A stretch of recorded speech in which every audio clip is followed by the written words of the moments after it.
I'll try and cover some areas around dark cutting, some of the research, and I'll actually also touch on some MSA effects that are in addition to dark cutting, but I'll cover a range of issues. So the sort of why do we care is that it's important to aim for the grid that is put out by the meat companies. And here's an example of a grid. It could be the Angus grass-fed grid. The weight range for that grid is 180 to 360 kilos, where there's an optimum weight at 291 based on that, but you know, it's a pretty flat price really between about 180 and that 360. They want 5 to 22 mils of fat. That's fat over the rump on the P8 site. And if there's less than 3 mils, there's a big discount, so that's a really bad thing. Meat colour, they want a range from 1B to 3. There is actually a 1A category, but you'd never get that in the animals that would be of that weight. And an important part of that is that the pH also needs to be less than 5.7. So it needs to be able to be graded by MSA, and we'll come on to what that actually means. Also, the fat colour needs to be between 0 and 3, so not too yellow in fat colour.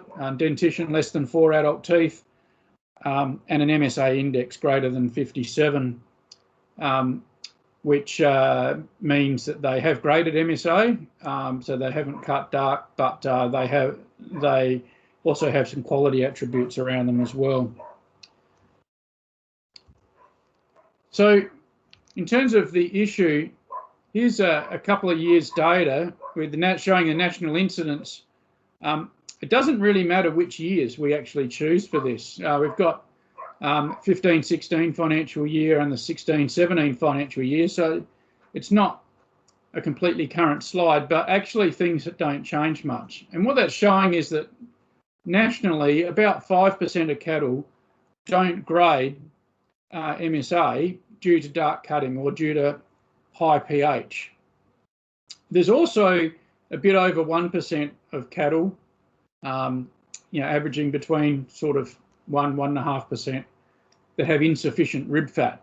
So getting enough condition on our cattle and getting them to prevent dark cutting is an important part of being compliant to MSA or Meat Standards Australia specifications.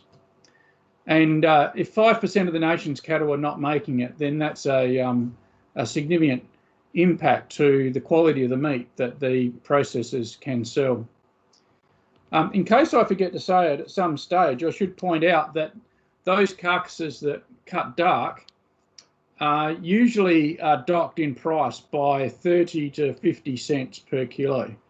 And so that's quite a substantial loss of value. That's per kilo carcass weight.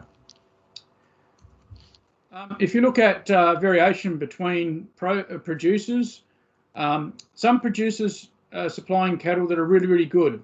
If you look at, say, producer 29 there, these are coded, but, you know, very, very small number of cattle that are dark cutting, whereas producer 46, over 20% of the cattle supplied are cutting dark. And if you look at the top 50 producers, that represents 85% of all carcasses. So there's a big variation between them. Between all producers, there's huge, and even between big producers, there's a really big variation in the percentages of dark cutting carcasses. So what's dark cutting look like? Well, sort of a bit obvious, the meat is darker. And why is that? Well, it's because the pH is greater than 5.7. So in addition to the pH being greater than 5.7, being dark is defined as having a meat colour greater than 3. Now, Meat Standards Australia have done a whole lot of grading based on taste testing programs, and what they've shown quite clearly is that the colour of the meat over and above the information on pH does not account for any of the variation in eating quality. So we talk about dark cutting, but it's actually, the issue is not whether it's a colour 3 or colour 4. The issue is what is the actual pH, and anything that's over 5.7 is not graded MSA or not considered having been graded MSA, so it doesn't meet that grade, and that's where the price penalty is. Because retail view of the meat, or retail acceptance of the meat is really important, then a lot of companies actually also have a requirement that the meat colour must be less than 3, or it's classified as dark if it's greater than 3. So this is not actually related to eating quality, but it is related to how the companies are actually able to sell the meat and the value that they get. So what I want to do now is to describe how dark cutting occurs, and I want to talk a bit about biochemistry, which is something that I'm pretty sure lots of people would get pretty quickly turned off by, but it's really quite important to understand the process here. Now, glycogen is the sugar that is stored in muscle, or the energy source that's stored in muscle. And when you're normally walking, for example, the muscle converts glycogen or breaks down glycogen, and it releases energy. And it's a really efficient process. And if you're running really fast, if you're sprinting, often the blood supply cannot supply sufficient oxygen, and so that glycogen gets broken down in a different pathway. And when that happens, it builds up lactic acid. Now, if you go for a sprint and you end up with sore muscles, assuming you haven't actually caused damage, but you've just got sore muscles, usually that's because of the build-up of lactic acid in your muscle, and over time, over a few minutes, that will clear, and it clears because of the blood supply in the muscle takes that lactic acid away, and then that's broken down further in the body. So what happens in the muscle is that glycogen gets broken down to release energy. If there's oxygen available, it's a really efficient process. If there's not oxygen available, it's a much less efficient process, and that less efficient process produces lactic acid. Now, for an animal that's been killed, there's still energy in the muscle. And for anyone who's actually butchered an animal before on farm, they'll know that the muscles keep twitching after the animals had their throat cut and been bled out. That's because there's still energy in the muscle, and the muscle is using that energy. Now, at that time, there's no blood supply to the muscle, and so there's no way for the lactic acid to be cleared. So lactic acid builds up in the muscle. So I've got a graph here that shows what happens. So after slaughter, that's the horizontal axis is time. At first you have very little lactic acid in the muscle. The red line is lactic acid. And as over time, because there's no way for that muscle, that lactic acid to be cleared from the muscle, then over time that lactic acid builds up to a level point. The blue line is the glycogen level in the muscle, so that's the energy in the muscle. So what's happening is that the muscle twitching is using up that energy source, that glycogen.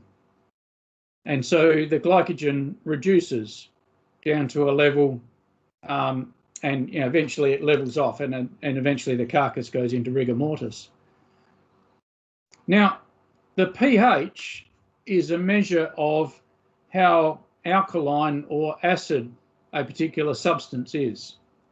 And a pH of 7 is neutral, which is what standard water would be. The pH in the muscle of a live animal or person is about just a bit over 7, just slightly alkaline, 7.1, 7.2.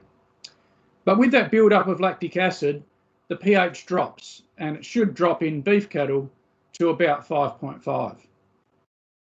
So what happens when the animal does not have enough glycogen, there's not enough lactic acid formed. So I'll go back a step. Lactic acid is bad in our muscles when you're a person and you're going for a run. But lactic acid in the live animal is a bad thing. Lactic acid in meat is a really good thing. So meat is actually an acidic product. And so we want lactic acid in meat. We want the pH to be low. We want the pH to be about 5.5, or to be more precise, we want it to be below 5.7. Meat that is not acidic will end up dark, which is what we refer to as dark cutting. It'll be drier, and also because the acid in the meat prevents microbial contamination or microbial spoilage, then meat that is of high pH, so not enough acid, is actually more prone to microbial spoilage. So it has a lower shelf life as well as not looking as good to start with. So the key thing is that we have as much glycogen available to start with as possible, and that as much of that is converted to lactic acid as possible. So I'll keep coming back and referring to that. But the key thing is that you want lots of energy or lots of sugar in the muscle. Glycogen is a type of sugar. Lots of energy. And the reason you want lots is to be able to get lots of lactic acid built up. And then the way that that's graded in the carcass, there's osmeat color chips. And so the one on the middle, on the left-hand side is a 1B, and then going down a 1C, and then the top in the middle section is 2. So it goes 2, 3, 4 down the middle, and then 5 on the top right, 6 in the middle right, and then anything darker gets classified as a 7. So that's the way that the meat is graded, with standard colour chips. And what we want for selling the meat is anything that is a 3 or less. Now, the way this works is that in meat that has not been exposed to oxygen before, it's sort of a purpley colour where it has myoglobin in it. And when it gets exposed to oxygen, that myoglobin gets oxidised, so it gets converted to oxymyoglobin, which is really bright, light red colour. That's good. Now, people that have had, say, a big topside or something like that, and they're cutting steaks up, they would probably notice that when they first cut them that they're not so bright, but within about 10 minutes on the kitchen bench, that they actually get brighter. Or if you've got steaks that have been next to each other, then they've prevented that happening, and as soon as you pull them apart and the oxygen is available, then it goes brighter. So that's what we call blooming.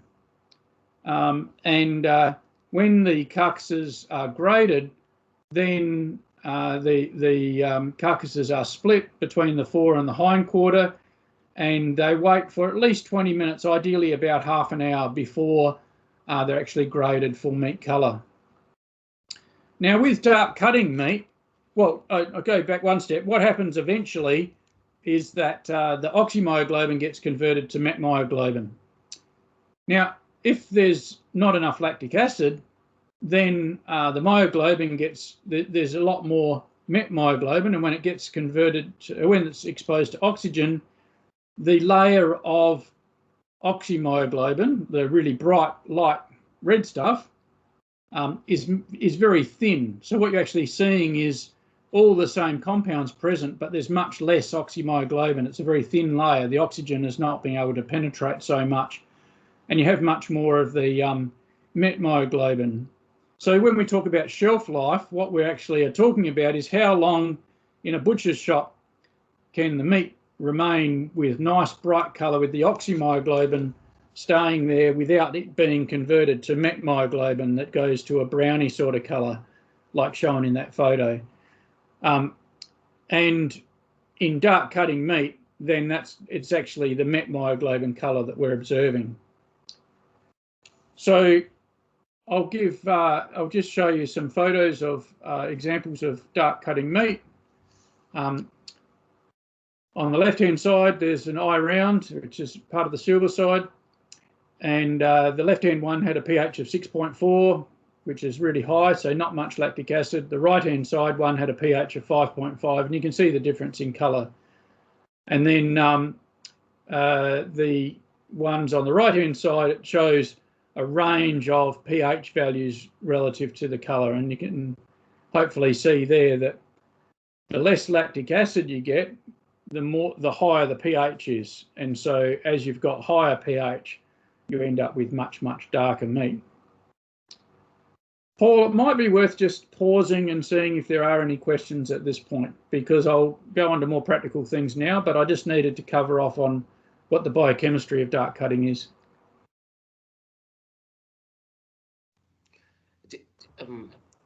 Caroline, did you have anything to ask yet, or Amy, if you come up with anything, feel free to write it in. Okay, I will. No, very interesting. Thanks. No questions though. Not yet. Cool. Okay, so I'll keep going. So the key thing that we want to do is to maximise the amount of sugar that is available, and we want to minimise the loss of that sugar, that muscle glycogen. And so often what we refer to is the glycogen bucket, and it reminds us of that old song, there's a hole in my bucket, dear Liza. So what you want is to have that bucket as full as possible and to minimise the leakages out of the bucket.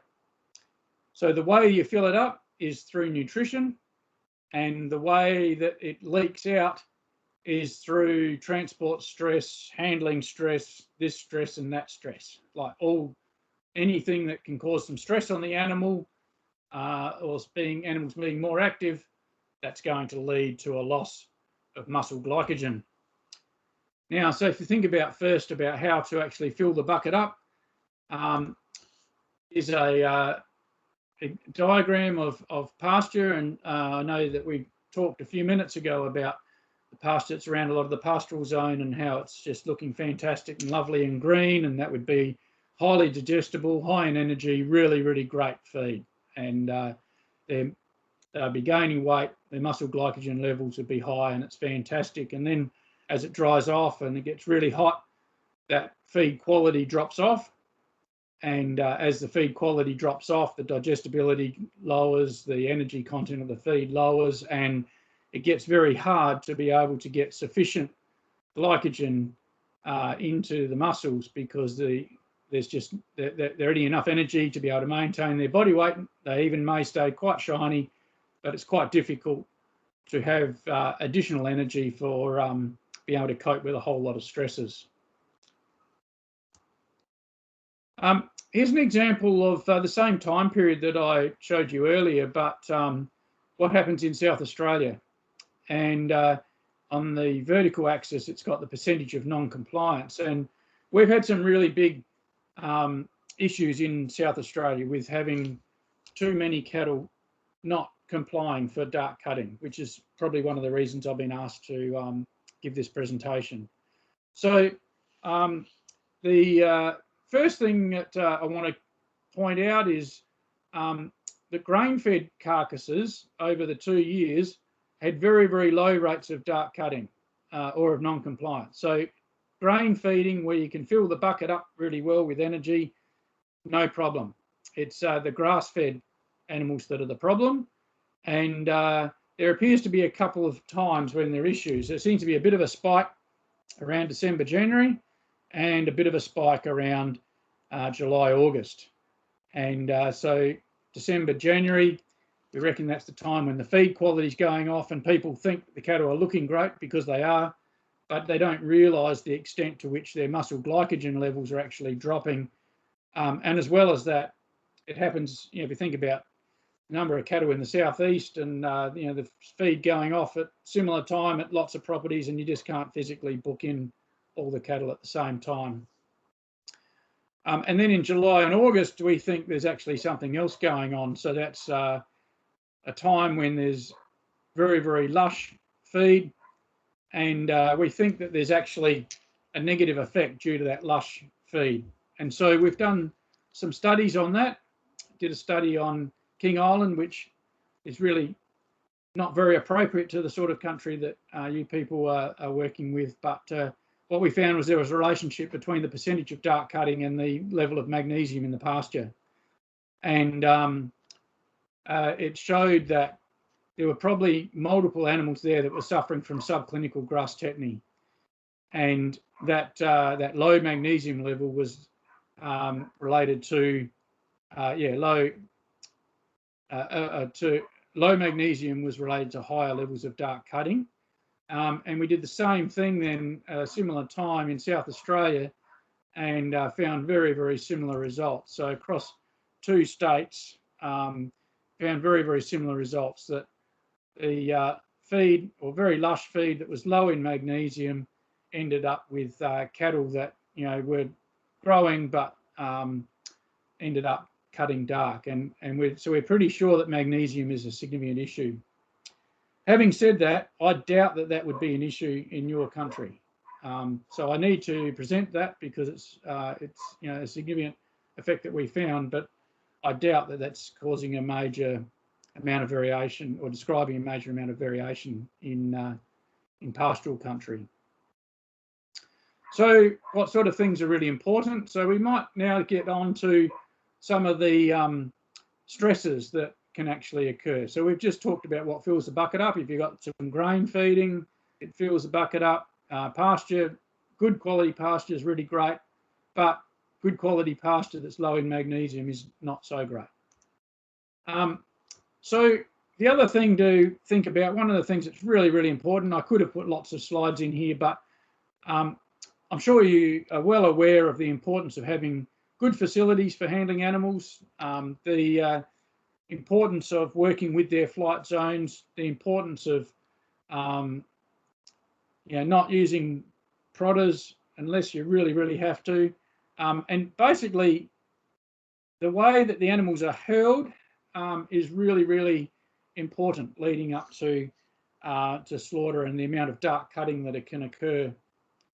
And on that note, the yard weaning, or the, you know, the training of young cattle on farm when they're young, can really help prevent dark cutting later on, because they're much more used to being handled in the yards. They've been not just with their mum all the time, that they've been conditioned to mix with other animals and so forth.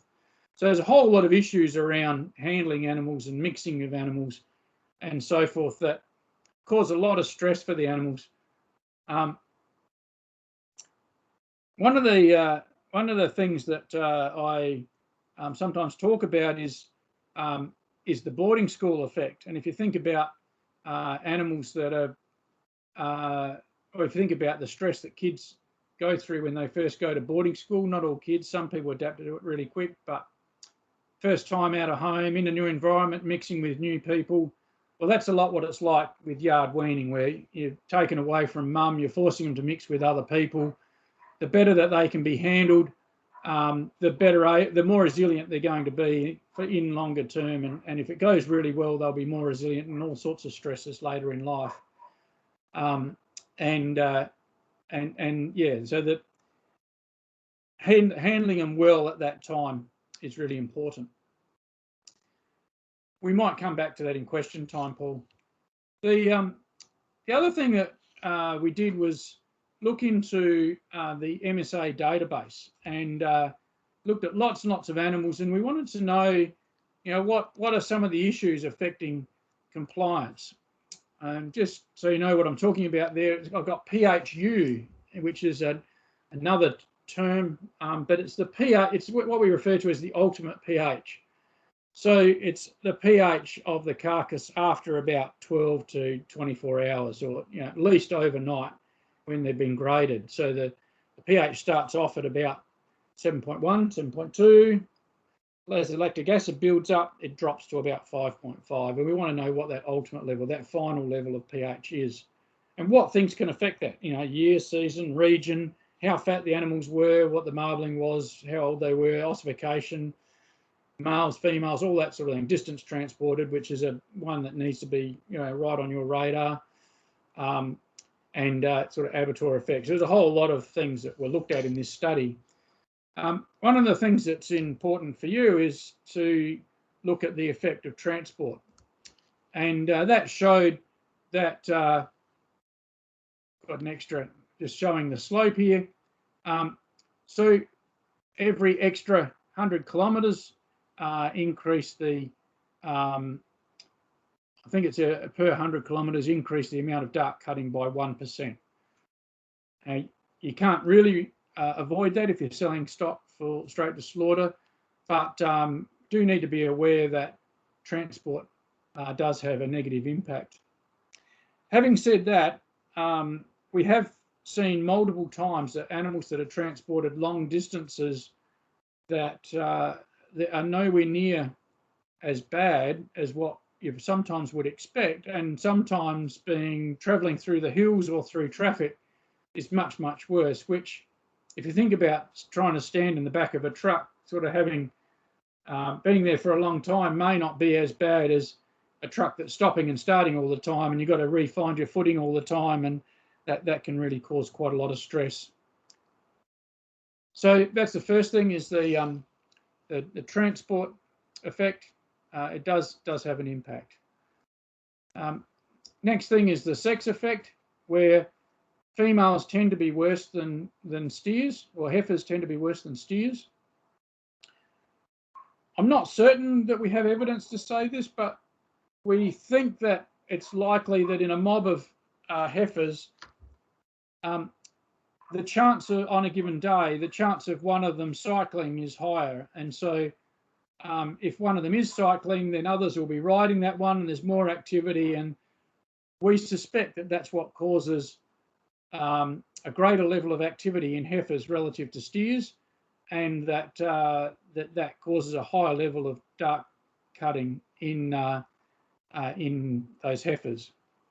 I just noticed on the vertical axis on this graph, it's got DFD, not percent dark cutting. So DFD is percentage that are dry, firm and dark. So it's the same as dark cutting. DFD and dark cutting are terms used interchangeably. The other point of this graph is showing that if there's a mixed sex group, that's actually worse again. And if you think about a heifer possibly being on heat and having steers in there as well, there's going to be a whole lot of riding that goes on, and you know, it might be a lot more argy-bargy. Might be like a mixed sex school instead of like a single sex boarding school or something like that. Yeah, it's not, maybe it sort of passes the test of common sense that mixed sex groups are going to be worse than single sex groups. I haven't got a graph to show this, but just mixing of animals within 2 weeks prior to slaughter, or forming new groups of animals, can have quite a big impact on dark cutting rates as well. We've got some sort of anecdotal, more than anecdotal, we've got some evidence, but actually, you know, exactly around timing and size of groups is not so easy to get, but definitely have recorded on farm higher rates of dark cutting when mobs that are going to slaughter, the mob size has changed in the 2 weeks leading up to slaughter. Next one is an effect of age. Interestingly, older animals are showing higher percentages of dark cutting, and so this just got a message on my computer that my network quality is not so good. Hopefully you're still able to hear me. It's what this graph is showing that animals that get... Thanks, Paul.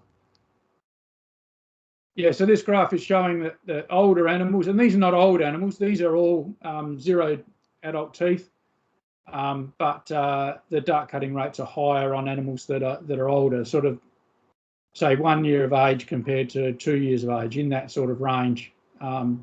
Older is not as good as younger.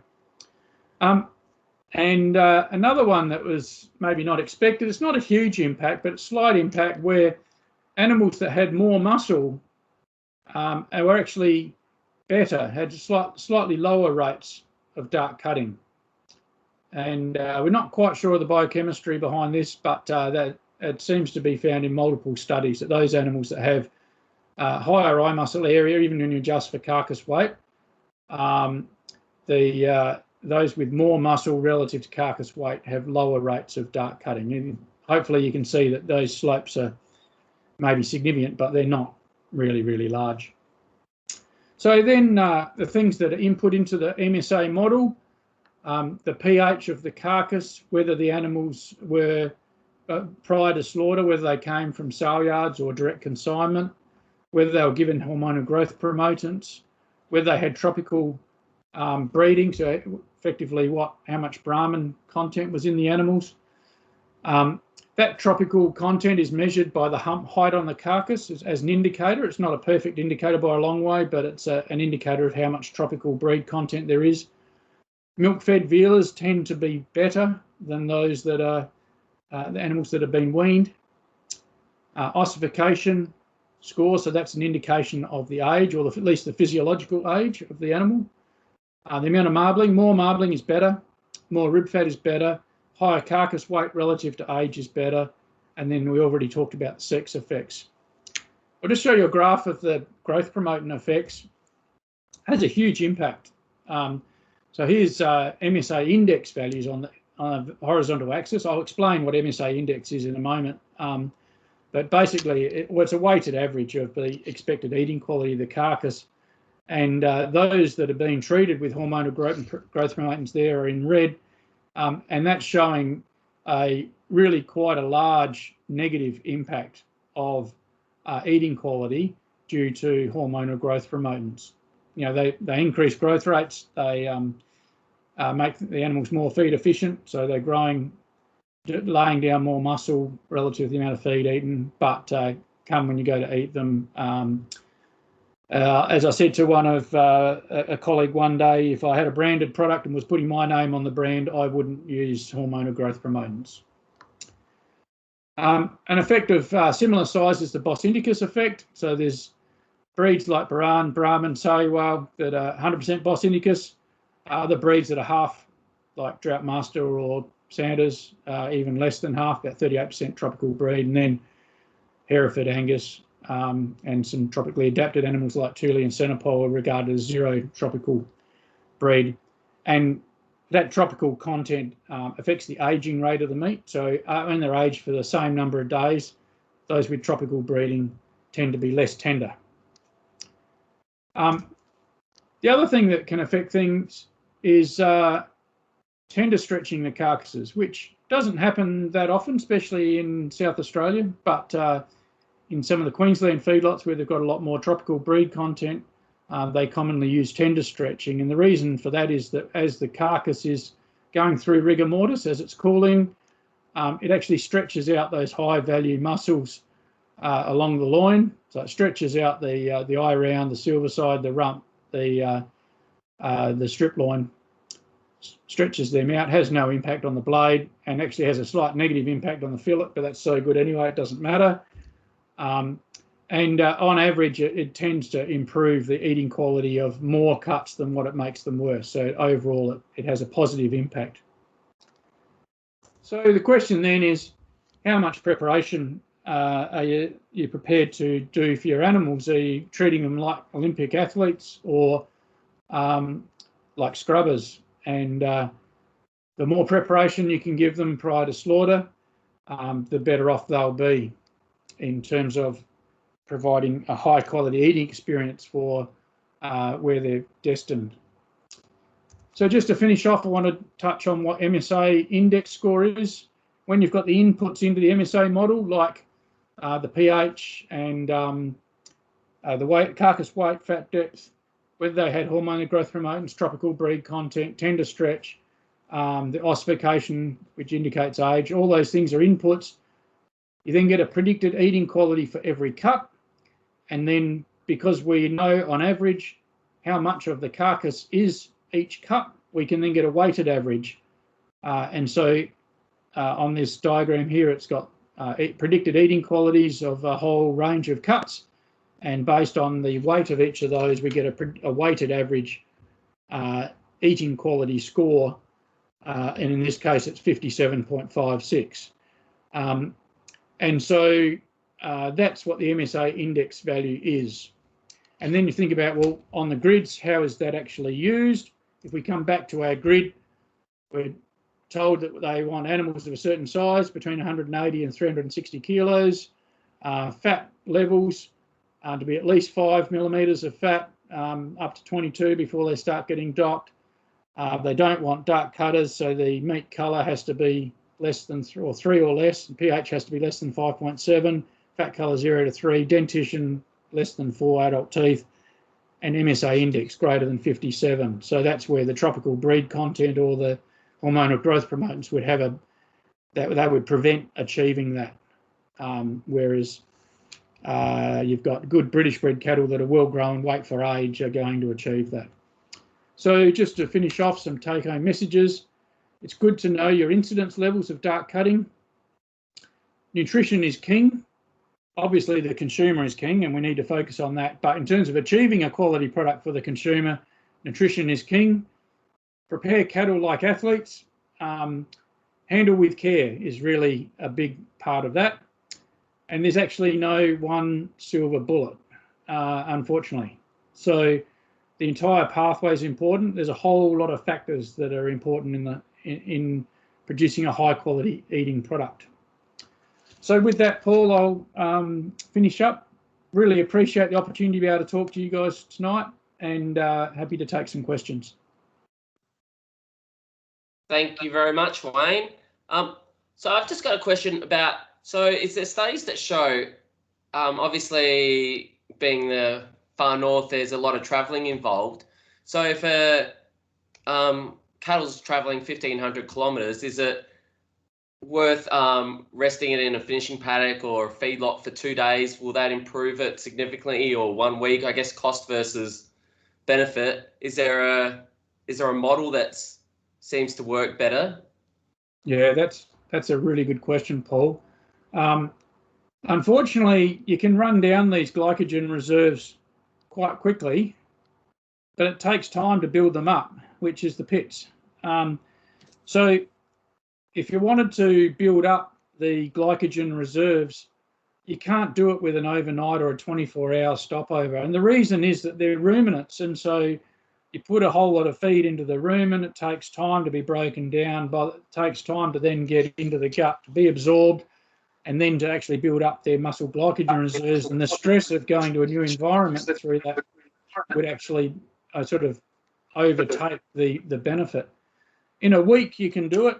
Basically, it takes about 3 to 4 days of good feeding with quiet cattle for them to actually get to a point where they would replenish their glycogen reserves. So if you can do it for a week, fantastic. There's no short fix, though. Wayne, can I ask about temperature? I mean, it obviously gets pretty hot up here, but is there any data about temperature affecting dark cutting, whether it's just temperature up here or temperature and transport? That's a good question. I'm pretty sure there is, but I'm not aware of the exact data, but I've got 2 reactions to that. One is often high temperatures limit feed intake, and so if they're not eating enough, then it will prevent the bucket from filling enough. So that's when they're on farm. And then during transport, if they're really hot, they're going to be more stressed, so it will run down faster. So I would be pretty confident in predicting that high temperature would increase dark cutting rates, because it's having an impact on both how full the bucket is and how much leakage you get. And do you know what temperature would be considered high temperature? Well, for limiting feed intake, you don't need it to be that high if it's humid as well to have an impact. So temperature humidity index in dairy cattle has been shown that, you know, even temperatures in the high 20s, if the humidity is high, can have a big impact. Now, in your environment, often humidity is not high, but intake even above, I can't remember the exact number, but I'm going to take a guess at even above something like 33 in the middle of the day is going to be limiting intake to some extent. Now, if they're nice cool nights, they'll be able to shed that heat load and they'll be fine. If they're really hot nights, then that could have an impact. Problem is you don't have any control over temperature. No.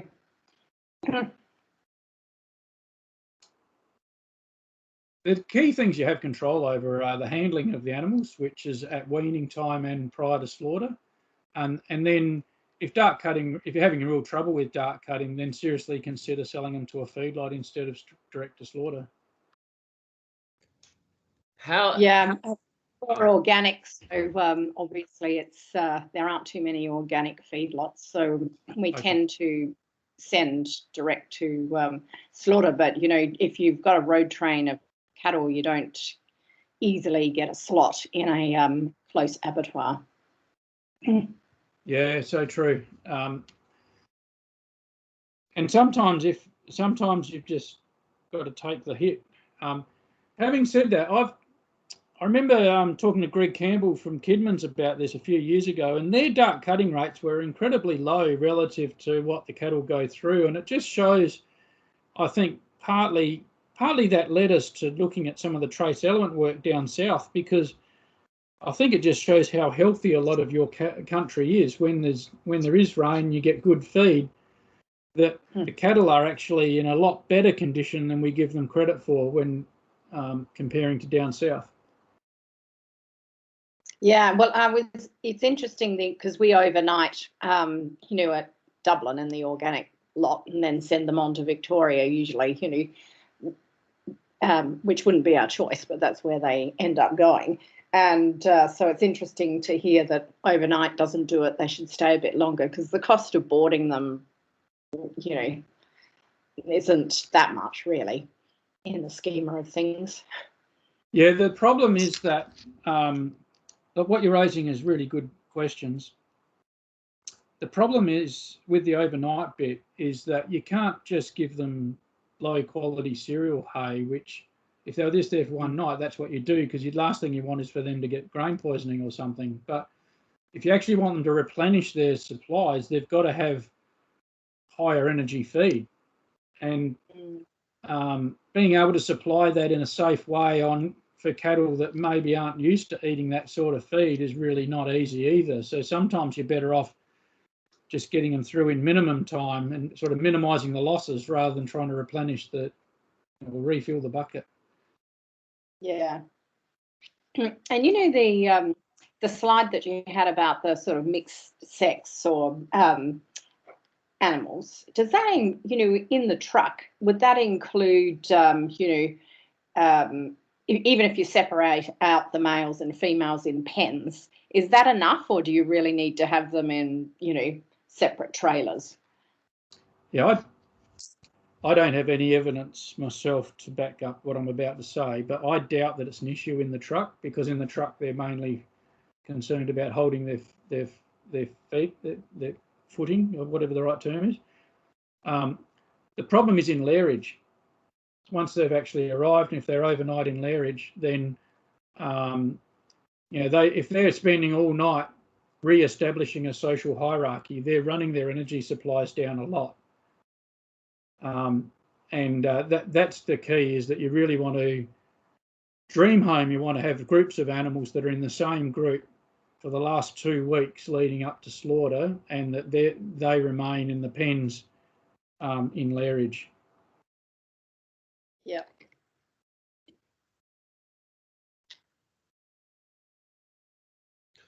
Wayne, what kind of history is dark cutting increased over time? Do you know, or decreased over time? Because I can imagine there'd be records of how the colouring would be, but I would have assumed the animal welfare would have increased significantly. So is it consumer demand has increased for lighter red, or just a bit about that?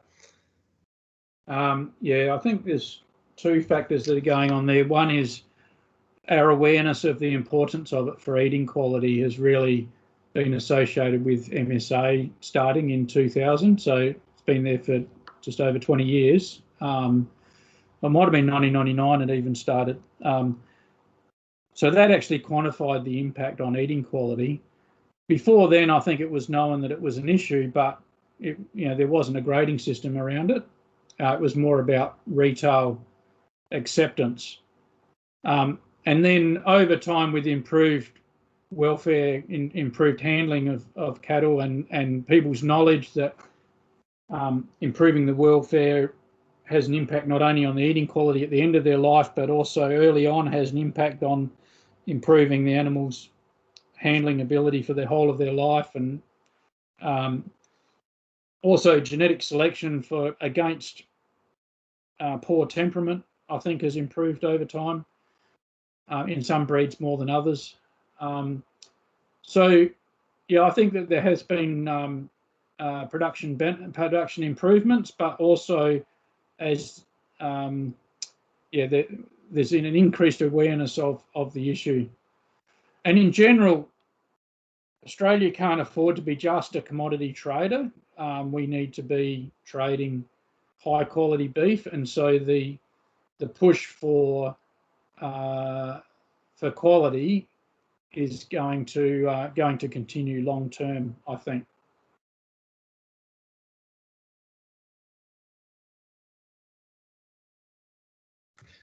Great. Well, thank you very much. Caroline, did you have anything else you wanted to ask? No, thanks very much. It was really interesting. I enjoyed it. I'll just give one little anecdote. We've had a group of animals that were a group of heifers, and there was a big old steer or a bull or something or other that was in with them.